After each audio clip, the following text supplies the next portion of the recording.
What's up? Yo, what's good? What's good? How you doing, my man? Man, had a busy week. Busy Busy week? week. How about you? Yeah, ditto, bro. Before we get started though, so we can do this roundtable discussion, let's bring in our newest member of the team, Unbreakable Right. Souls. Um, AL. yeah, AL. aka Chocolate Thunder. Stop, pause. I'm out on oh, that. Chocolate Flag on the Thunder's in play. the house. Oh man, what's going on, fellas? Man, so Uh, thank you for being a part of our family. Now we are three the hard way, they call it. right. That's it. Thanks for having me. I appreciate it, man. I appreciate it. Being with two brothers that have amazing stories and are fighting every day and making it happen. It's an honor just to be a part of it. I appreciate it. Yeah, Yeah, same, brother. Very much the same. we're so glad you're here, man. I mean, Gene and I have been rocking this and killing it, but I think the flavor that you had, that chocolateness that you Yeah, man, where my whistle at, man? You say that one more time. you Flag got on the you play. got one more chocolate, bro. I got one more Man, again. One more one Oh, more, man. One more. again. No they gonna audience. call me. This is So my my name dog. is Caramel Delight. No, Unbreakable Uh, Souls, Unbreakable Soul Nation. These are my boys. These are my yes, boys. sir. These are my ride or dies, and I love these guys with the love of Christ. Kind of a Jonathan David relationship out of the Bible. So Yeah. um, I couldn't think of two other brothers to be doing shows with. So I appreciate y'all so much. So I just thought fitting. We've talked on some really hard topics, and not saying that today's show is not going to be a hard topic, but you got three brothers together, and I thought, coming out of some of those harder topics, what better thing to talk about than brotherhood? Yeah. So we want to jump into Unbreakable Souls today, brotherhood. Out the gate, is there anything that's on your mind, either one of you guys, about brotherhood? Yeah, just like for me, just having the knowledge that I have brothers who care about me, who've been through similar things. We have similar goals. Is just encouraging because in society, it kind of creates that the distance between men because it's soft to be to be chummy with a lot of dudes. Unfortunately, I don't understand that mentality, but that's the way society has it set up, where we're supposed to be isolated, and then we wonder why we are the first to have heart attacks or first to be deeply depressed or highly on drugs or alcohol or whatever be the case. So yeah, just having the camaraderie of brothers who I know been through some things I've been through or similar, and still just pushing through, finding the light in the darkness, and just being, no matter what, being their best selves. It's encouraging and deeply appreciated for sure. Yeah. Yeah, yeah. I think it even goes into the it's not what you know, but who you know. Right. Mm, We always hear that saying, but generally we relate it to like social climbing and right. finances and all those types of things. But when it just comes down to the core of who you are, and just being a man and making it through life's difficulties and struggles, it's not about what you know. A lot of times it's who you know, who's praying for you, who's got your back, Right. who are you having those tough conversations with, who's holding you accountable. And so Right. brotherhood is important. It's like iron sharpens iron, and I Right. wholeheartedly believe that. So, yeah, brotherhood it is. We think about, man, the fraternities, Yeah. you know, military, all these Right. different organizations where you see men excel. It's because there's that brotherhood. There's Yeah. the healthy competition, the constructive criticism. There's a lot of components to it, and so yeah, that's what it's all about. Yeah, that's what's up, man. And then me coming from a coaching background, and building teams, and you Yeah. can't have strong teams without brotherhood. Right. Um, and then you threw that military component that you're in a foxhole, and Yes. you better be down with that dude next to you because Right. his life is on the line and your life is on the line. So I mean, that's Right. huge. So Again, I couldn't have. I'm so thankful I got two brothers that I know got my back from the gate, and or ride or die. So, but yeah, let's jump in. Let me pull his points up here. Yeah. I wanted this first one. I think it's huge. Talking about shared experiences. So, I mean, brotherhood often stems from shared experiences, whether they're familiar, cultural, or communal. These experiences create bonds of trust and understanding that can last a lifetime. So, where does that land with you guys? Yeah. So kind of going back to what you said about like being in a foxhole together, it's like that experience will for always, link you because you know that I had his back, he had my back, and like literally life or death situation, I can count on this person. So you'll forever be intrinsically connected to that person, and it's the same like when you go through trauma in life. You have somebody who's there.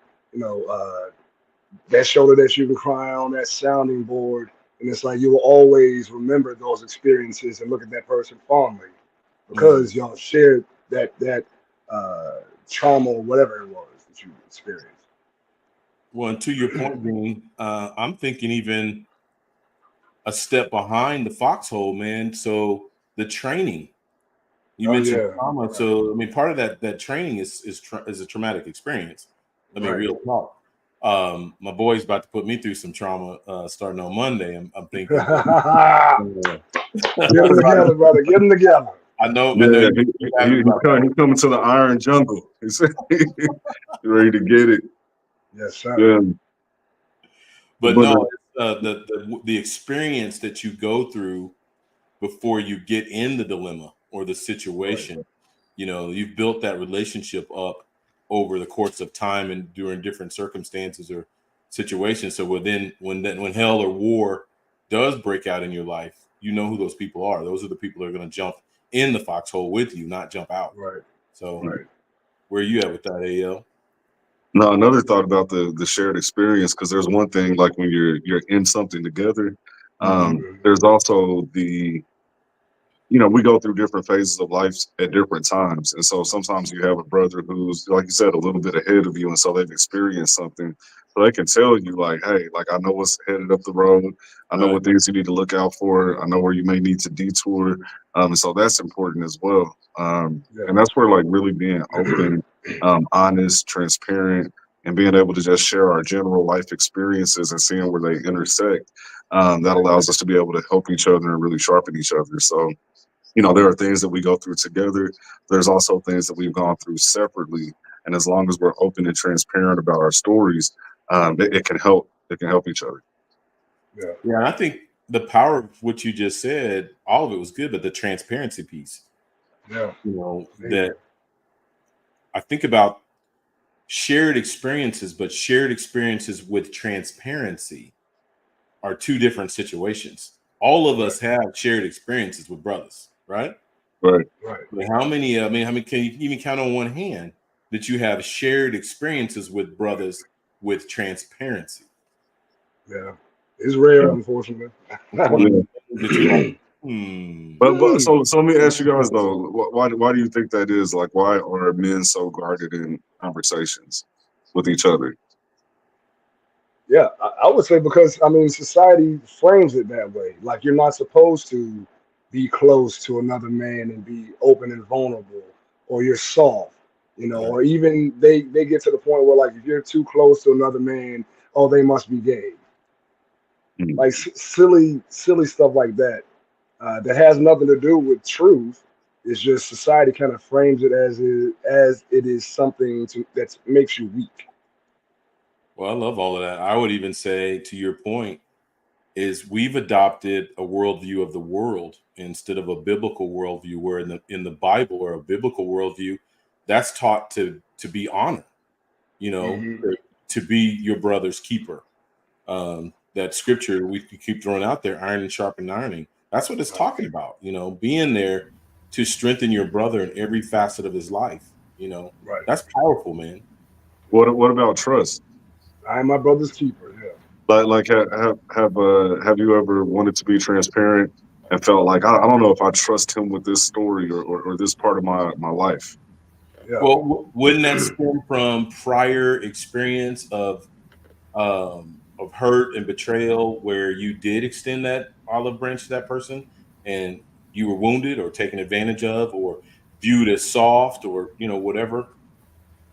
Yeah, Hey, I would think so. Like, I think at some point, all of us have, shared something with somebody, and then it ends up getting out, or maybe they view you differently. As you're transparent and you're saying, "Hey, this is part of my story," and now they're looking at you different. And Right. so I Right. think that there's a trust factor that a lot of times we have to get over. Right. Yeah, it keeps yeah, us closed off.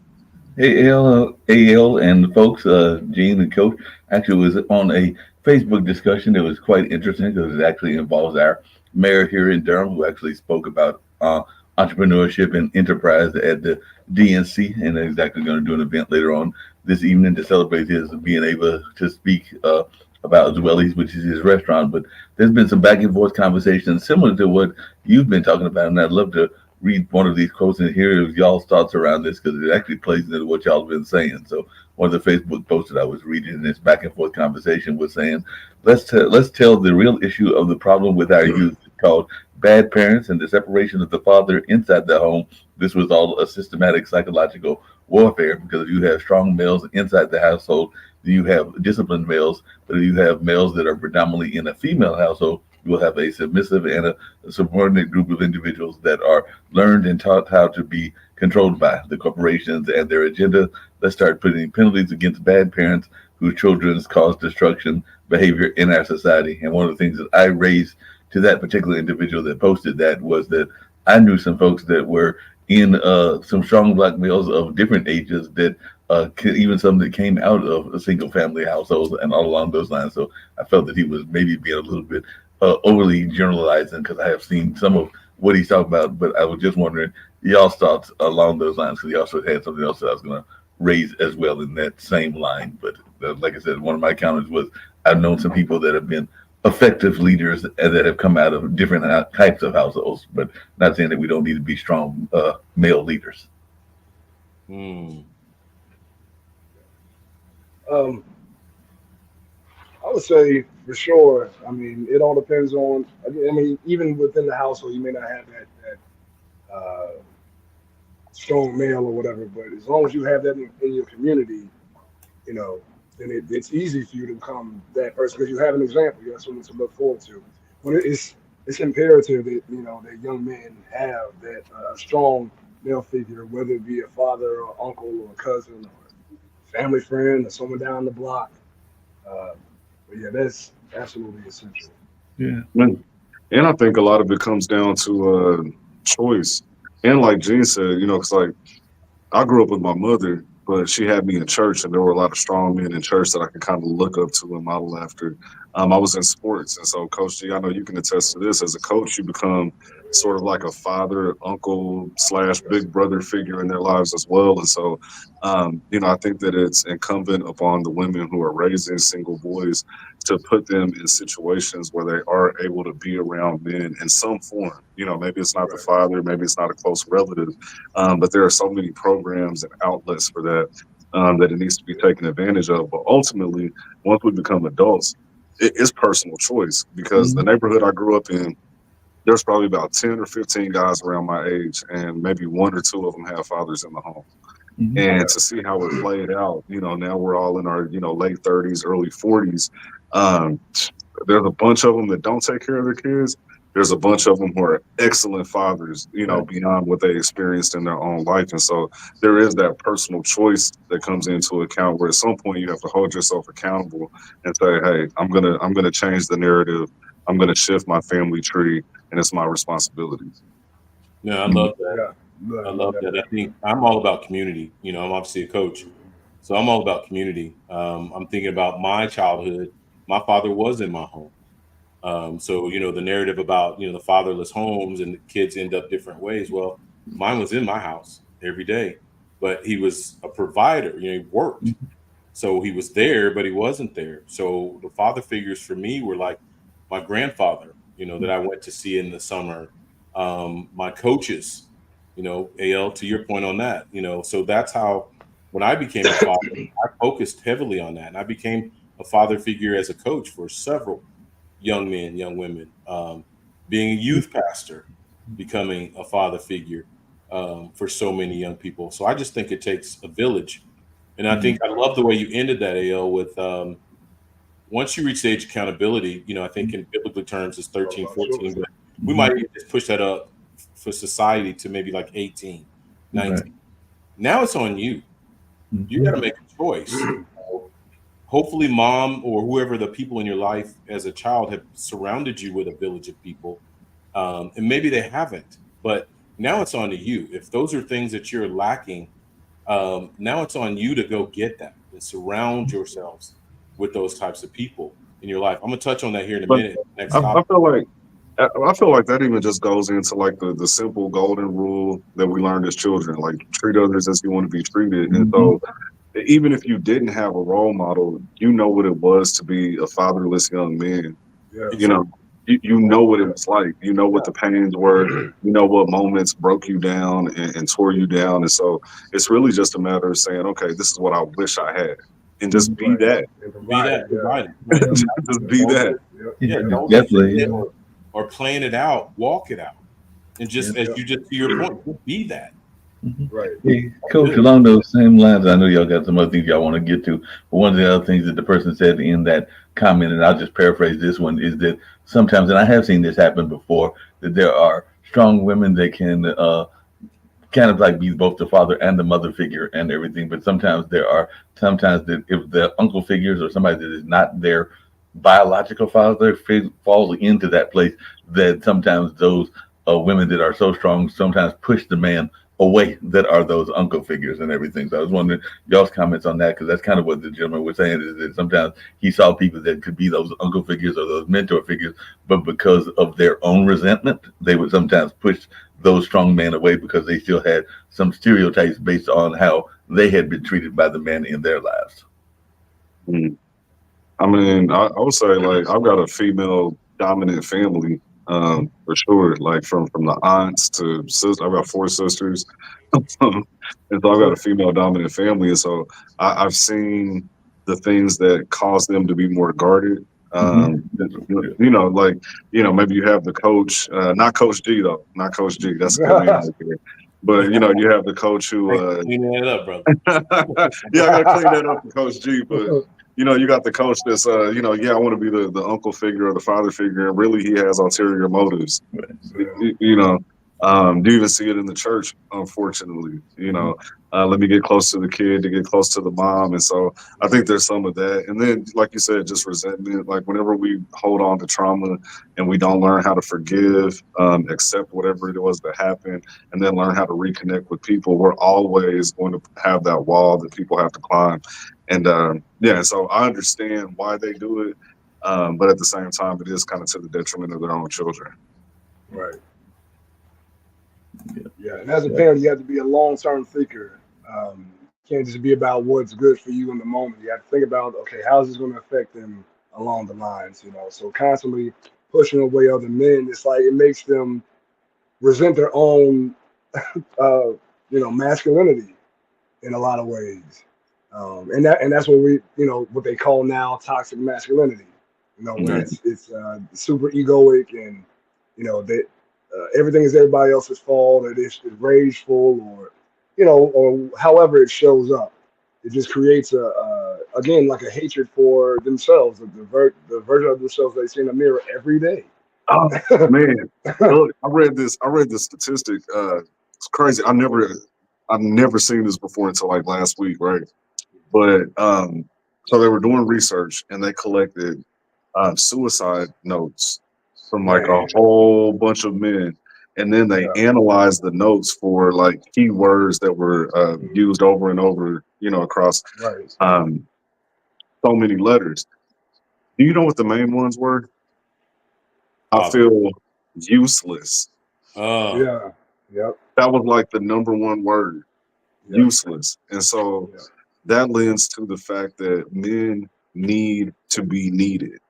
I Right. say that to say when we talk about, you know, the single mother and the trauma that can be placed on the young man, think of how many women, especially on social media, because a lot of times they think like I don't kids need a don't see man. social media. Yeah, I don't need a man. I don't need. So think about the little boy that's like, okay, I am a young man. I'm becoming a man. And so from a Right. little boy, you've been telling me like what I'm growing into isn't needed. Wow. It, And right. so then when they hit Right. a point of like actually experiencing life, you don't know what that trigger may be where he says, you know what, I'm useless. And that was the Right. number one key word in like hundreds of suicide letters. That's powerful, man. That's Yeah. powerful. I'm glad you brought that point up. Yeah. And then Because I mean, another thing I want to throw out there that you kind of said, I think Gene at the end of, or I think AL at the end of yours. I want to be in my shared experience. I want to be balanced because I learned one thing as a young father, 19, 18, 19, and then growing up with no roadmap on how to become a father, not really seeing good fatherhood in front of me other than probably my grandfather. But I guess, I don't know, that's on it. But anyway, my point in that is balance, because as I grew and became father figure for other people, one of the things that I learned that brought a ridge between me and my sons was them always seeing their father out. Where I felt I spent so much time investing in them, um, they kind of still saw, until they grew up and matured, they still kind of saw that daddy's out here and daddy's over here, daddy's over there. What about my time? But I always felt like I gave them the best of my time or the most of my time. What do you guys think about that? I'll go first. Um, Yeah. not the preacher's kid syndrome. Yeah. Yeah. That's what it is. It's the preacher's kid syndrome. They always say like the preacher's kid is the worst. They feel neglected because dad is so busy. You know, they're seeing him help with other families, and he's at the hospital praying over this person, and maybe he missed a basketball game or missed, Yeah. you know, some important event. And a lot of times we don't understand like how important certain things are to our children because we're looking at it through our own lens. And so it's like, oh, Right. it's one game, but that one game might have been the world Can to be them, everything. you know, Right. and so now they're holding on to that, and it creates that resentment. So I would say it's kind of like the preacher's kid syndrome. But I, Yeah. I think I think so many kids, I love what you're saying, are listening to what society's saying. Because I'm using my personal example, to your point, the things you just said, is I was that dad who didn't miss a game. I didn't miss anything. I didn't miss anything. I was at everything: music, basketball, school stuff, anything that they did, I was there. And because my father wasn't there, Mhm. so I was the one that said, "Okay, I didn't get these things, so I'm going to give these things to my sons." But I still feel like at some point they listened to the noise of the world instead of looking at what was actually in front of them, because they had the father who was present, who provided love and support and comfort all along while I was helping this kid, that kid, all these other people. So fathers, I feel like we've got to have balance. And even if our Yeah. kids, because perception is reality, gentlemen, Uh, perception is reality, even though I would say their reality was wrong. But if that's how they perceived it, then And it's the that's where truth. balance steps in. You got to step back and give more time and show yourself more present with your own kids, because first ministry starts in your own household. Right. Were you about to say, I, Gene? yeah, I was going to say, and what actually we need to transpire in situations like that. Like we need to have those sit downs with your children. Sit down and ask them what they need. What do you need from me? You know, how can I uh, create a environment where you feel safe, where you feel loved, where you feel seen? How can I do that? And that, I mean, and with that, you allowing yourself to be vulnerable to your children who see you as a strong figure. So it kind of sets an example of, okay, my dad is not so full of himself that he can't humble himself and ask me, what can I do better as a father and as a Right, person? right, that's right. good. That's I think that's good. hugely important. That's good. I used Good. to have those type of conversations with my children often. Hey, what can I do differently? You know, or Dad, I didn't like that. Oh, I'm sorry. Okay, so what can I look? You know, it was my perspective. What can I do differently? What can I do better? So, and that's what I Well, guess yeah, is something major. I think as fathers, we've got to have balance, and to your point, we got to always be humble and evolving. Knowing that we're not perfect, our children are not perfect, and just continuing to grow, which leads us into our next point, which is support system. Brotherhood provides a vital support system where individuals can rely on one another during challenging times. This mutual support fosters emotional resilience and personal growth. And if we're going to jump into support system, Gene, you probably already know where I'm going with this. I think every man, and I'm going to even push it down to, I'm going to start. I'm a new grandfather to my first grandson. Congratulations. Yeah, 2 weeks ago, 3 weeks. I think it's coming up on 3 weeks now. Big pop. One of the things, big pop. You're right. But one of the things I want to instill in him early in his life is to locate his Paul, his Barabbas, and his Timothy. His Paul is that older father figure, or more. Doesn't necessarily be older, but someone who's more mature, who's more seasoned in life than he is, who pours. All he gets from that guy, that person, is he just pours into him, pours and pours, life and belief and encouragement, support, love, all these things. And then he's got to encounter his Barabbas. His Barabbas is his boy, that he was rolling with, his ride or die, that when he's wrong, he's going to hold him accountable. He's accountability partner. Man, you shouldn't have done that, man. You shouldn't have talked to that girl like that. You should have handled that situation better. You should have paid that bill. You shouldn't have spent that money on this thing over there. But that's also, that dude is going to be his biggest cheerleader. He's going to be the one that's celebrating him when everybody else is turning their back and thinking he's not going to be able to do it. He's going to want to be the one pushing him. And then finally, he's got to have that Timothy, that man or that person that he himself is doing all the pouring. No expectations coming back other than him pouring himself. Everything he's learned, everything he's been taught and experienced, he's pouring that into that younger person. I think a man is full or at his best when he has his Paul, his Barabbas, and his Timothy. What you guys think? Can I ask you something? Yeah. So, I think most people automatically understand the Paul and Barabbas because we want to be poured into, and we understand having that accountability partner. But why is it important for us to pour into someone else? Where does that come into play? To the point that was made in the beginning about, I think it was you, AL, men need to be needed. You were talking about, Gene, you were talking about the mothers. That was AL. Yeah. Okay, watching the young sons watching their mothers talk about how they don't need a man, stuff like that. It's innate by God, put into a young man or a male to be needed. So that pouring into that young man fulfills that need. So I think sometimes men are looking for that from their wife or their girlfriend. I need to be needed by my girl, or something like that, or situations like that. But sometimes that need can be fulfilled just in you pouring into another young man who doesn't have a father figure. Back to the original that we started the whole discussion about. I think another benefit to it is, they say that you don't know something unless you can teach it to somebody else. You don't truly know it until you can teach somebody else. And so it almost reinforces your beliefs. Whatever you're pouring into them, it becomes more solidified in you as well. So, no, I just wanted to hit on that because I know, a lot of times we just hear that, someone's pouring into me and my accountability partner, but nobody talked about the benefits of pouring into others. And so I appreciate that. Yeah, I think that's essential. That's your way of giving back.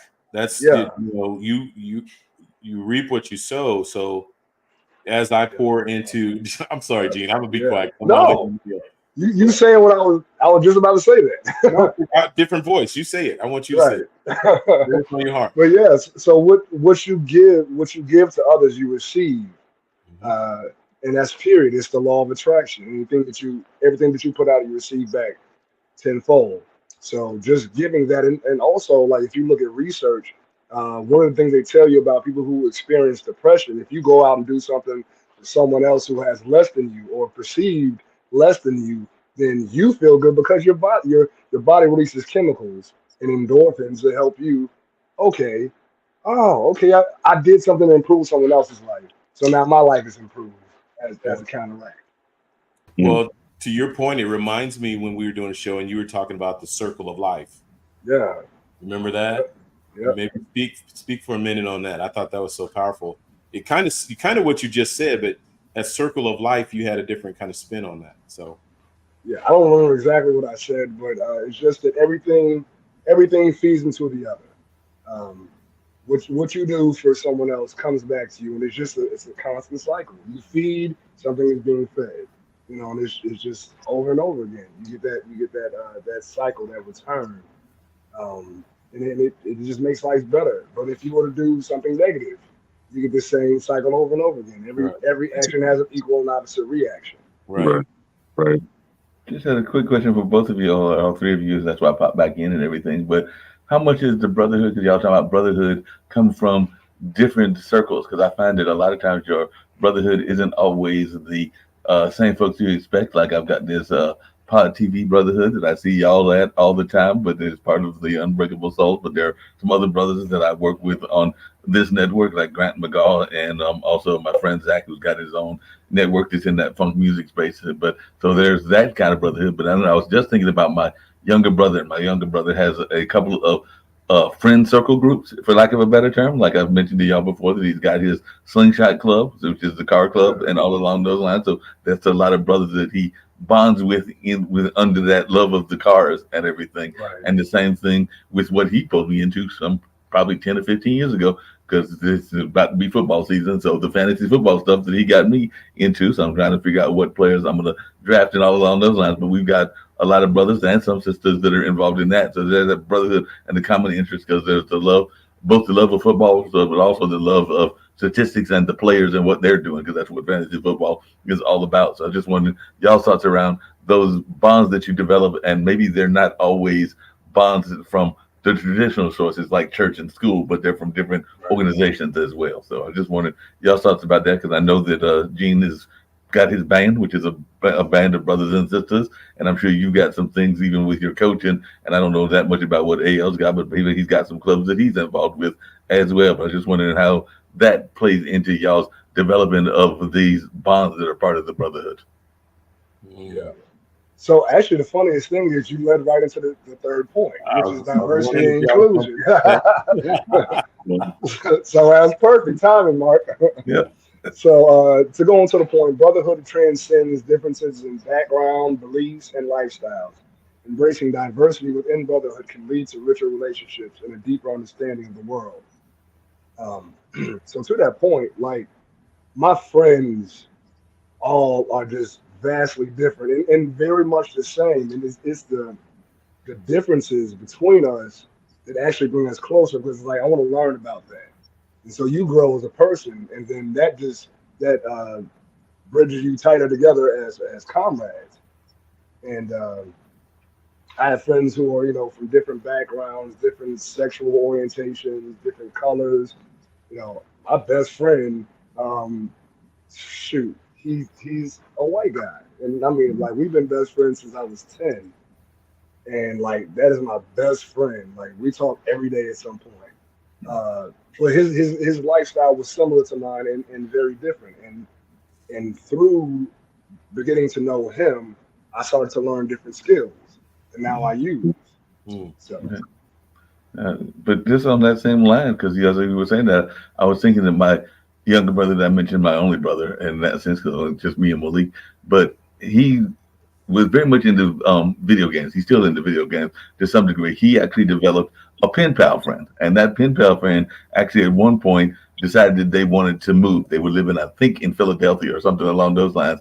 So it was that love of the video games and their communications and their talking. He now lives in the same state that I live in. He lives in North Carolina, because when he needed to find a place to move and a job, that friendship actually helped him line up the job that he got and everything. Because he's like, how can I find a job?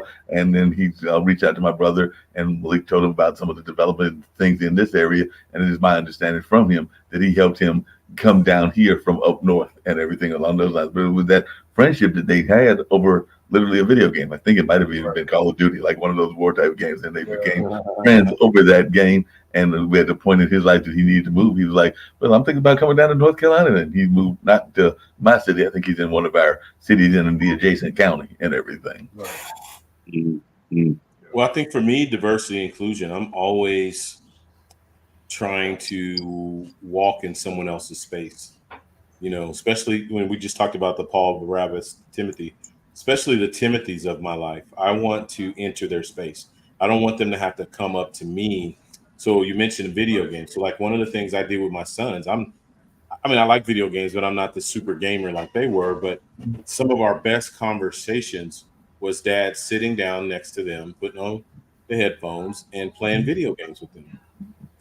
Or just finding the young people, you know, that we're pouring into, finding the areas or space that they are interested in and jumping into them, which now creates an opportunity of trust and respect. Yeah.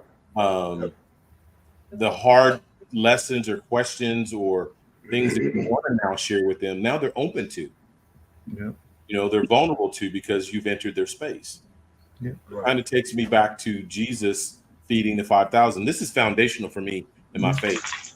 And I hope you guys think about this in relationships, that what I take from that lesson is that he met the natural need of the people first. Him being God, he knew everything they needed spiritually, emotionally, physically, whatever. But he understood the concept. If I meet the natural need of these people first, then that brought instant credibility, trust, and rapport.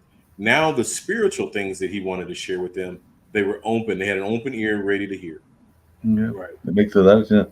As you were just saying that, Coach, I was just thinking about something that got some negative criticism or negative pushback and everything. But to me, and I don't know what y'all thought, it was one of the most beautiful moments of fatherhood or a father-son relationship and everything. So I don't know if y'all paid attention to the political landscape this past week because the DNC was going on and everything. But one of the most touching moments that I saw was literally a neurodivergent son of one of the candidates who was so proud of his dad that when he sat and was making his speech, he literally sat there and said, "That's my dad," and everything along those lines. And that was the gentleman that was the vice president's son and everything. So Tim Walz has two kids, one a daughter, and he's also got that neurodivergent son. And that's a whole other type of things that parents have to deal with. Is folks in that ADHD kind of space and everything. And there have been some forces out there that have given him a hard time, but I don't know about the rest of y'all. But when I saw him doing that, it actually teared me up and everything because I'm sitting there going like, he's in the midst of all of that hoopla, he was recognizing that his dad was stepping into a greatness lane and everything. Yeah. That's good, man.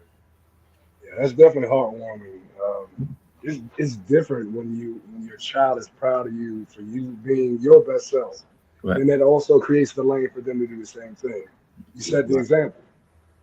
So yeah, and then like you said, dealing with a child who has ADHD or is on the spectrum. Right. When they recognize, like, because their mind operates differently. Actually, their mind operates way more complex than ours do. And when they recognize, moments like that, like you said, stepping into his greatness, is just like, wow, okay, he's very aware, he's very in tune or attuned to what's going on around him, and just to see that I guess the pride in his eyes, man. I can guarantee you, once his father saw that later on, he probably teared up too. That's my son. What you chomping on, AL?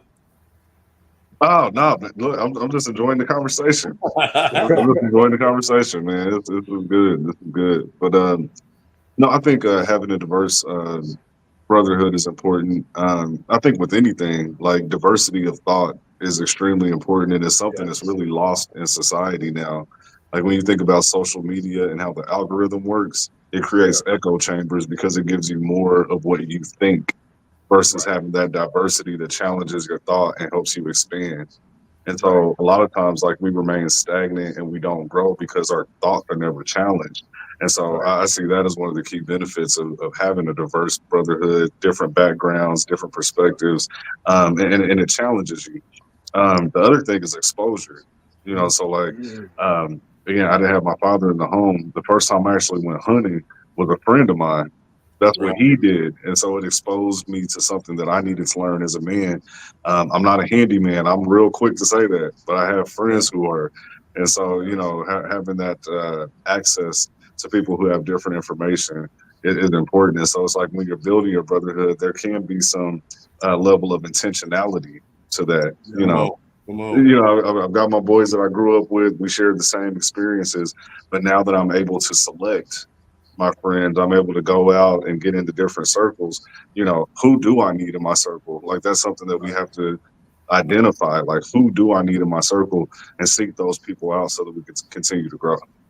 Sometimes that brotherhood can come at interesting times because you mentioned that you had that friend, Gene, and everything that was one of your best friends that's a white gentleman and all along those lines. And I remember that many years ago when I worked at a pharmaceutical company in like their shipping and receiving department, there was a young fellow there and was in some of the early days, so we're talking 15, 20 years ago, of rap music and everything. And he was definitely a country young gentleman. I mean, we're talking about he was probably the epitome of a redneck, but because he knew that I loved and was interested in music, we developed a bond. Unfortunately, I lost touch with him because he would be sharing his rap lyrics with me. So he would literally be writing these rap lyrics and he would share them with me on his notebook. And they were actually some pretty good rap lyrics. I mean, some of them were dealing with the stereotypical rap things because he was part of the drug culture, for lack of a better term, but there were also some relationship things that were there as well. But I just remember him even to this day, even though we lost touch, but having that bond and him just wanting to share with an elder. Because even at that time, I was probably, if I'm 60 now, I was probably in my 30s or 40s at that time, and he was probably like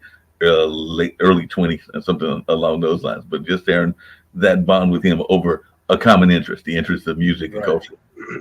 Right. Yeah. That's powerful. I learned that concept, I think, pretty early in life, around the church.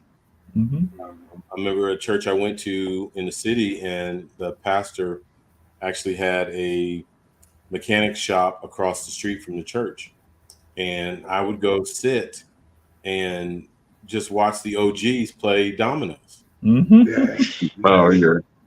Dominoes or chess. Checkers Yeah, are one of those. yeah. So, but speaking of diversity and inclusion, it was just so many different types of men would roll through those games. And so I gained so much intel Mhm.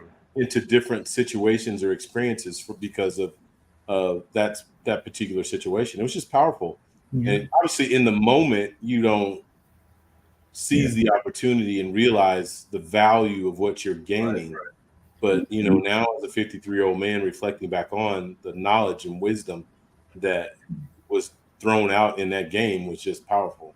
Coach Yeah. G, that actually brings a question about brotherhood to you that I was going to ask, and all along those lines. Because another thing that I remember is I've lived in different apartment complexes here in Durham, but one of them I lived in, I think it was called the Oaks and everything. But there was a church. Oftentimes you're trying to find your church home, and it was very much of a Pentecostal church. My family is more raised Baptist, and I consider myself, as I've told y'all on this show, more spiritual than religious. But one of the things I do remember of that church was a couple of them times going out on like some male bonding field trips and everything. Like I think they did one to do gardens and we just sat there and bonded over things. I think there was another time that we went to one of our local restaurants. It might have been Mayflower or something like that. So I know the pandemic got people away from some of those things and everything. So I just wondered, are the churches still doing those male bonding things? Because like I said, this was probably 10 years ago, 10, 12 years ago. And I actually enjoyed that conversation. Might not always enjoyed every aspect of that particular church, but I did enjoy those male bonding trips. So I was just wondering, as one that's involved in the church, both you, well, primarily you, Coach G, and I think AL as well, is that something y'all are seeing the churches continue to do? Because that is a place where the brotherhood can be built. I would say there was a long stretch of time where it wasn't. So we had that when I was younger. We used to like go camp out and just have different bonding events. As I got older, it seems like that fed out. It just kind of faded out. Not sure why. Maybe I don't know. A lot of men left the church. I would say like kind of early 2000s, but I do see a resurgence of that That's one of the things that we do with Elevating Men. And so we have a monthly prayer breakfast. We call it the Man Cave Prayer Breakfast. We do it every month. We just get together. We pick different topics. We discuss them. We have speakers come in, etc. And I'm seeing more churches around the city beginning to adopt that. And so, yeah, I think it's coming back. I think it's making a comeback. Well, hey, good point. I want to pivot in this space, really to throw at AL and Gene, since we're talking about diversity and inclusion, in relationship or marriage. So, and now you're, as you're dating and marrying, now you're bridging two families together. What a better example of diversity and inclusion and bringing differences together to make one. Right. Speak into that. What's that look like? How's that feel? Yeah. So when you marry someone, you're merging families, you're merging mindsets, finances, you're merging so many different things, and it makes you aware of parts of yourself, like where you need to grow, because that's what a partner is about. They're supposed to help you strengthen your weaknesses and further fortify your strengths. Um, so yeah, I mean that is a great opportunity, especially if like you have kids in a situation like that. Right. Oh man, like now you become a role model. So it's like you have to. If you didn't have that example, then you create it in your head, or create it through your character. Just because you know what's needed as a guardian. So yeah, it helps you automatically grow. It's like you're put on, you're put there, push forward. Now it's time to grow, and these kids are going to follow you, or this relationship is going to stretch you in ways that you never expected. Also, So much. I think love makes you more open-minded. Right. Automatically. So if there's somebody that you have no connection to, there's no love there, and you don't see eye to eye on the topic, you just dismiss it as I don't see eye to eye with that person, and you keep it moving. But when it's someone that you're trying to form a bond with, especially long term, as in marriage or a long term relationship, you could have two completely different perspectives. But because you love that person, you're like, well, let me hear them out and at least try to see their point of view, because it can, create another bond. It's another level of trust and intimacy when we can let go of a portion of ourselves to pick up a portion of them. And so I think that that would be the biggest way that I see it really stretching you, is just the love actually being a part of the equation makes you more open-minded automatically. That's good. Coach, if I could just add something to that, and I know it doesn't always happen because I know when I'm not trying to touch on a sensitive topic that it doesn't always happen, including to some of the people that are here in this particular room. But it is beautiful that I have seen occasionally a brotherhood being developed by the expanded family, because sometimes when you have that blended family, they're expanded families. And I have seen a few cases. I've seen some cases that are not, it is not always able to happen, but I have seen some families where the ex and the current actually become friends and become brothers in their own right and everything. So I've actually seen and witnessed that. I think in some of my brother's situations and everything, where he became friends with that person that was the original spouse of the other person and everything. So it can happen. It doesn't always happen, because sometimes people, coming back to our conversation around toxicity and putting some of the past behind you, that they can not let it happen. But I have seen it happen where it can happen, and all along those lines. So just to throw that out there, because I've seen some brothers that literally you said they're going like, wait a minute, that's for your ex and this is your current, and y'all still best of friends. But I've literally seen that happen.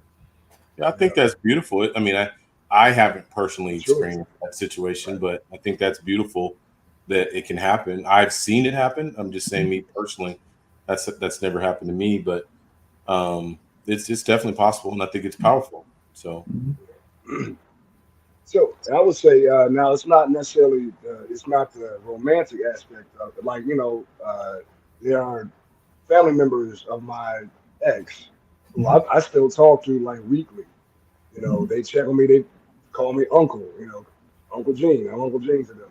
I've known them since they were like 4 or 5, and I still talk to them often, even though my ex and I are no longer together, and things, gone toxic, but there are still people in that family who still regard me highly, which I was nervous about, to be honest with you. Yeah, But I yeah, think I think that just the fact that you have a person who is from a past relationship that no longer exists, and you still have that bond. That means to me that bond was something that was genuine and Right. authentic. So yeah, and that bond can last for a long time. It wasn't a male that I was talking to. It was actually a young lady I was talking to, but she actually works here in the center, and she was telling me that she's got some 64 nieces and nephews. And I'm going like, well, how many people you got in your family and everything? But what she was breaking down to me was that those weren't all, to your point, Gene, those weren't all her natural siblings. There were people that right, were friends' kids and other right, kids, because she's like me, has no kids of her own, but she's got like some 64, because she literally was showing a couple of those kids were probably like 5 or 6, if that age. They might have been a little bit older. Literally the art around here and the building around here on the iPhone. Coming back to technology, she was showing them the building because they have that kind of bond and everything. So you're right that bond can also exist, and it can be that extended family. I was actually talking on Zach's show earlier about how important the extended family can be, even among our various brothers and even some of the sisters as well. yeah. I like all of that. I think our next point is a good ending point for us for today. It's been a great discussion. Responsibility and accountability. I mean, just let that marinate. Responsibility and Oh yeah, accountability. I mean, being a part of a brotherhood often comes with a sense of responsibility to look out for one another, kind of how we talked about in the beginning. This accountability helps us strengthen the relationships and promotes a culture of care and respect. Think about that. If we could get back to the original mindset of brotherhood and just ending with that last piece of that, that helps to strengthen relationships and promotes a culture of care and respect. Just imagine what that would look like. And I'm talking about all men, but right now specifically in the Black community, if we as Black men got back to a culture of care and respect for one another, what would right, that look like? How much?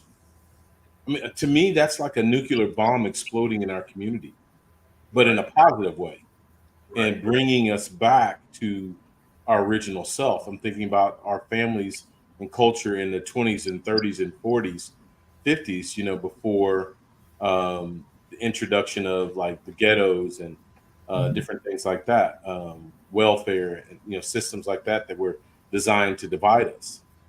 yeah, That point, the design to divide us, like um, when you listen to our music, it's just our music, but we're talking about killing each other, robbing each other, Right. taking each other's women, and so it goes back to the beginning when we were talking about trust. It was like, okay, well, a key thing we need to do is open up to each other and have these right, conversations. But one reason we don't is because we don't trust each other. So then you Mhm. have to ask why, and then you look at these root causes: the music, social media, past hurts, past traumas, those things tear us apart. And so I love what you said there.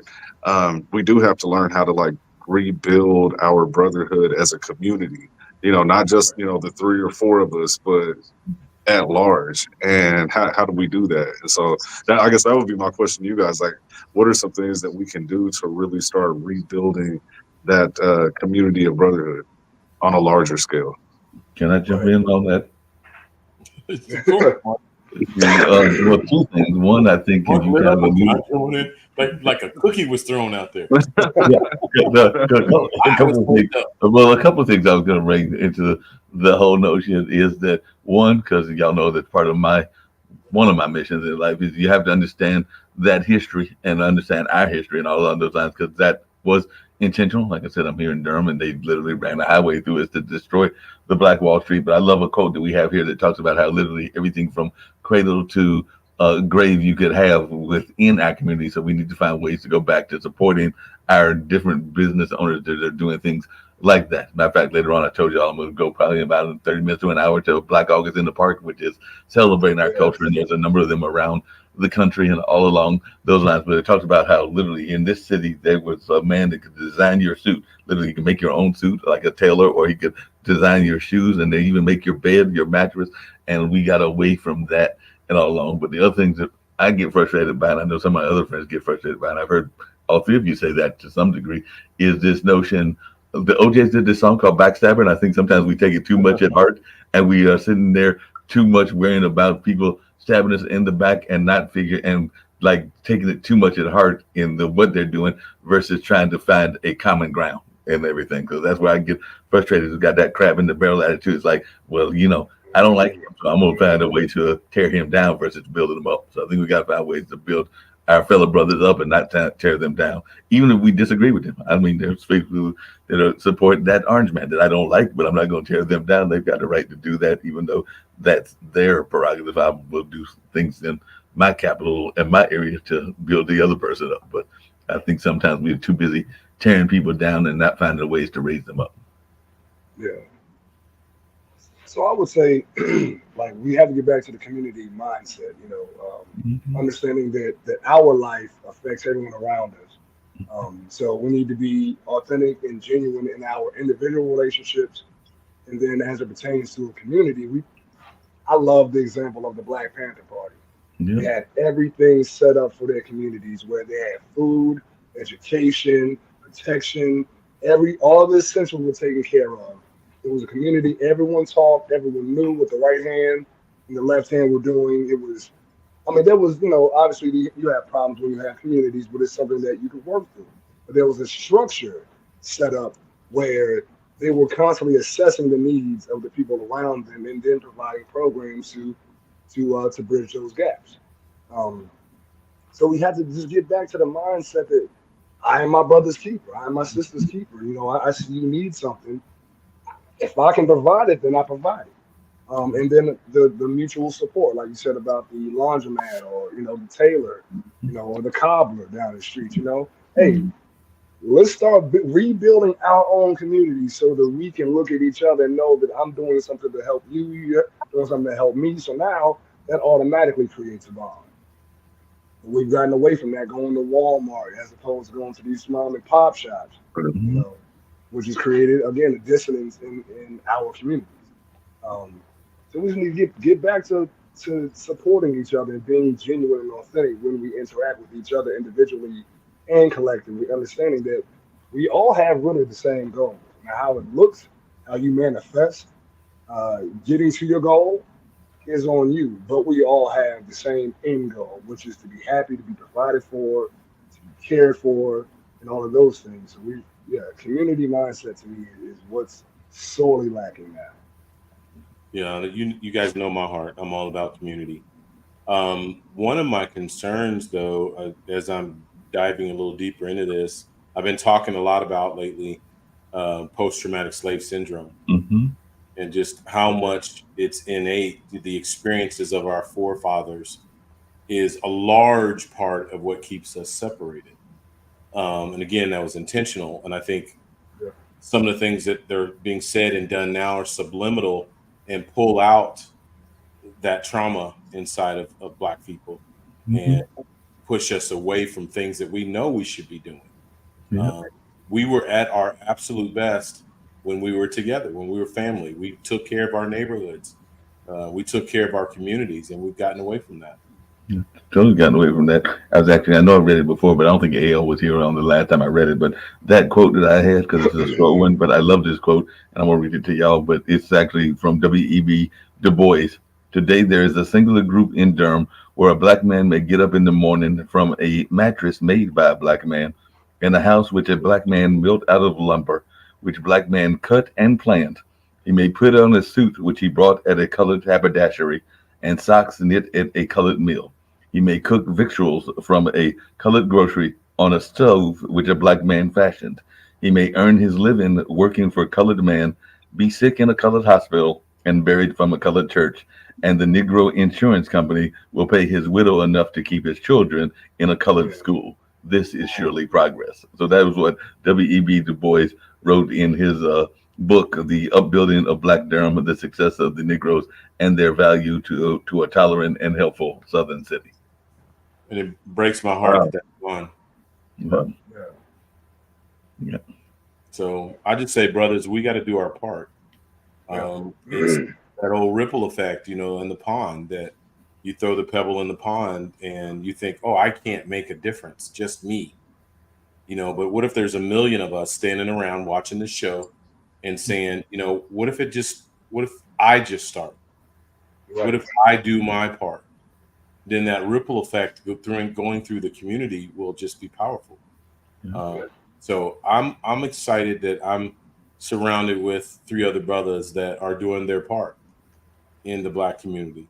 And I would say communities, because we don't just limit ourselves to the Black community, but that's home. Right. That's home. Your first ministry is your own home. So, and I think that's where I'm always outside groups say things about, why are you so focused on the Black community? But that's home. I mean, that's where my focus should start, is in my own home. So I applaud y'all for the efforts and the actions that you've taken, the sacrifices that you make, doing shows like this, to be vulnerable, to share your heart, and, just do your part, make that ripple effect start with you. Yeah, no doubt. We applaud you as well. Everything that you're doing. And thinking of applauding, I think we should go out with Gene's song, that second song, not the first one. I think we should go out with Gene's song and all along those lines. It's another powerful song, and he's got all his comrades and everything along those lines. So we're sorry with y'all. I think we should go out with that song. Okay. Thank you, brothers. Thank you all. Yeah. Thank you all. Y'all have a great weekend. Enjoy the rest of the week. Be safe. Thank you all for being here with us at Unbreakable Soul. Peace. Peace.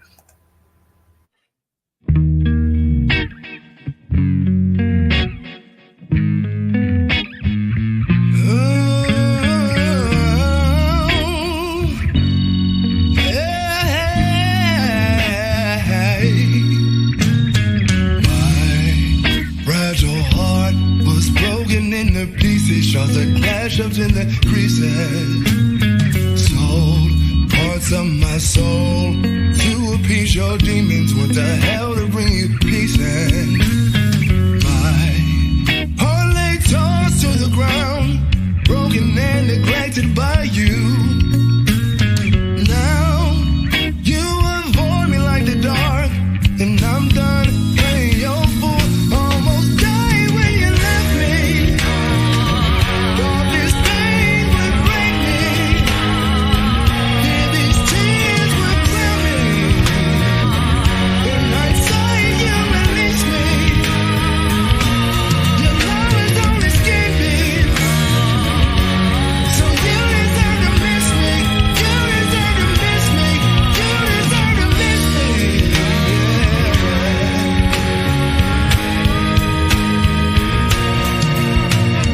Hurt and confused. Why do I deserve your hatred? As a villain I've been painted.